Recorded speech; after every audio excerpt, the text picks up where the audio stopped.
नमस्कार। आज हम लोग देखेंगे कि सरल पेपैक सॉफ्टवेयर में हम लोग कैसे एडवांस अलॉट कर सकते हैं।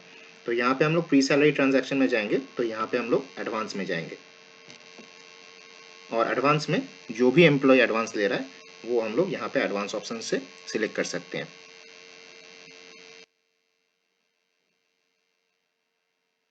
तो यहाँ पे हम लोग सबसे पहले एम्प्लॉय सिलेक्ट करेंगे और यहाँ पे कौन सा एडवांस वो एम्प्लॉय ले रहा है। तो अभी फिलहाल के लिए यहाँ पे एक ही एडवांस है, सैलरी एडवांस।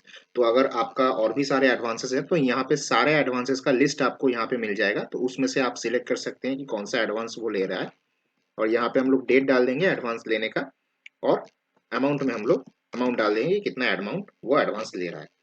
अब आते हैं रीपेमेंट ऑप्शन में। तो रीपेमेंट ऑप्शन में दो तरीके का रीपेमेंट यहाँ पे होता है, एक है लमसम और एक है नंबर ऑफ इंस्टॉलमेंट्स।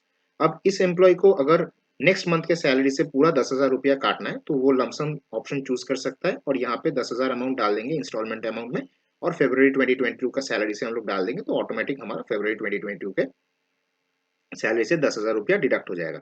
लेकिन अगर इंस्टॉलमेंट्स में वो काटना चाहता है तो यहाँ पे हम लोग नंबर ऑफ इंस्टॉलमेंट सिलेक्ट करेंगे और जितना इंस्टॉलमेंट्स वो काटना चाहता है हम लोग वो डाल के यहाँ पे हम लोग अगर फरवरी 2022 के सैलरी से डालना चाहते हैं तो यहाँ पे हम लोग फरवरी 2022 के सैलरी से हम लोग डिडक्ट करेंगे। तो यहाँ पे सेव करेंगे तो हमारा एडवांस यहाँ पे बन गया है।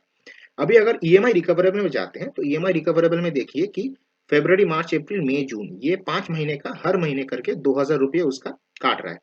लेकिन ऐसा भी हो सकता है कि मार्च महीने में अगर कुछ उनका फाइनेंशियल प्रॉब्लम हो रहा है और वो बता रहे हैं कि 2,000 रुपया मत काटिए, तो यहाँ पे हम लोग कैसे वो 2,000 रुपया को एडजस्ट करते हैं हम लोग देखेंगे। तो इस डिटेल्स बटन में हम लोग क्लिक करेंगे और जिस महीने का वो बोल रहे हैं कि नहीं काटने को हम लोग उस महीने का अमाउंट को जीरो कर देंगे। और जब सेव करने जाएंगे सॉफ्टवेयर हम लोग को दो ऑप्शन दिखाएगा, यस और नो। तो अगर हम लोग यस करते हैं तो हमारा जितना भी बैलेंस मंथ है उसमें हमारा बैलेंस ईएमआई ऑटो एडजस्ट हो जाएगा। लेकिन अगर हम लोग नो करते हैं तो जुलाई 2022 बोल के एक नया मंथ क्रिएट हो जाएगा 2,000 रुपया करके। तो हम लोग यहाँ पे यस करेंगे। तो हमने यहाँ पे किया तो देखिए कि 2,000 रुपए का ईएमआई 2667 और लास्ट मंथ में 2666 होके आ गया। और अगर हम लोग नो करते थे यहाँ पे जुलाई 2022 बोल के एक नया मंथ ऐड हो जाता था जहां पे हम लोग को 2,000 रुपए देना पड़ता था। तो इस तरीके से हम लोग एडवांस का एडजस्टमेंट कर सकते हैं अगर कोई मंथ में हम लोग डिडक्शन नहीं दिखाना चाहते हैं। सिमिलरली यहाँ पे एडवांस का एक रिपोर्ट दिया हुआ है, तो आप एडवांस रिपोर्ट जनरेट करके देख सकते हैं कि अगर एक से ज्यादा एम्प्लॉयज आपका एडवांस ले रहे हैं तो यहाँ पे आप उन एम्प्लॉयज का रिपोर्ट जनरेट करके देख सकते हैं कि किनका कितना एडवांस चल रहा है और किनका कितना पेमेंट हुआ है। तो यहाँ पे आप रिव्यू करके सब डिटेल्स देख सकते हैं।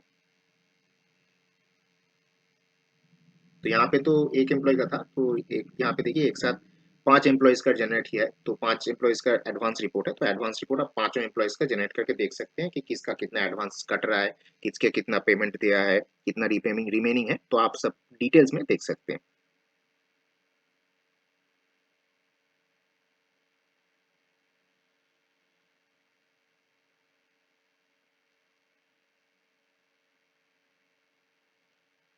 तो ये हमारा एक्सेल फाइल जनरेट हो गया है। तो आप देखिए कि अर्पिता सेन का यहाँ पे 8,000 ओपनिंग बैलेंस है, 10,000 उसका टेकन है, 8,000 ओपनिंग बैलेंस है और 8,000 क्लोजिंग बैलेंस है। तो यहाँ पे एक और उसका जनवरी में चल रहा है, तो जनवरी में उसके लिया है, तो जनवरी में उसका 10,000 का लिया हुआ है और ईएमआई रिकवरेबल 2,000 हुआ है। सिमिलरली अगर अर्पिता नाथ का बोलते हैं तो उसने भी जनवरी में लोन लिया है, एडवांस लिया है, और यहाँ पे उसका 10,000 एडवांस लिया है, 2,000 उसका ईएमआई रिकवरेबल है और 8,000 उसका क्लोजिंग बैलेंस है। तो इसी तरीके से आप रिपोर्ट जनरेट करके मंथली बेसिस पे रिपोर्ट जनरेट करके भी देख सकते हैं कि कैसे किसका कितना एडवांस जा रहा है और किसका कितना रीपेमेंट बाकी है। तो इस तरीके से हम लोग सरल पेपैक सॉफ्टवेयर में एडवांस का एलोकेशन कर सकते हैं और अगर रिक्वायर्ड हुआ तो हम लोग एडजस्ट भी कर सकते हैं एज पर रिक्वायरमेंट और एम्प्लॉय का जो भी हमारा इंस्ट्रक्शन दिया हुआ रहे।